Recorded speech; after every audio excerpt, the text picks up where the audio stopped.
இந்த போட்டோல இருக்கவங்கள கடத்தணும்ண்ணா. அவங்கள கடத்திட்டு போயிட்டு எங்க தூரமா விட்டுருங்க.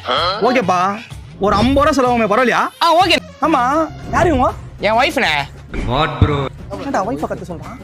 சரிப்பா, கத்திலாம். ஷாப்பிங் பண்ண நேரத்துக்கு வெளியே வரணுண்ணே. அண்ணா அந்த பொண்ணு தானா?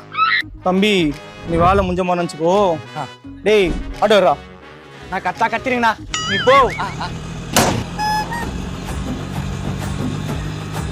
நான் ரேபிடோ புக் பண்ணலையே. ராபிடோவா? பாடி இப்பதான் மன நிம்மதியா இருக்கு. இறங்குமா. பக்கத்து கூட தான்லப்பா, பேசி சாவச்சான்ப்பா. இத்தனை வருஷமா எப்படிப்பா குப்பை ஓட்டுனேன். அண்ணனால காப்பாத்த முடியலப்பா, மன்னிச்சிருப்பா. அண்ணா என்ன காப்பாத்துறா, விட்டு போற இவ கூட. அண்ணா கொஞ்சம் பாருங்க. அண்ணா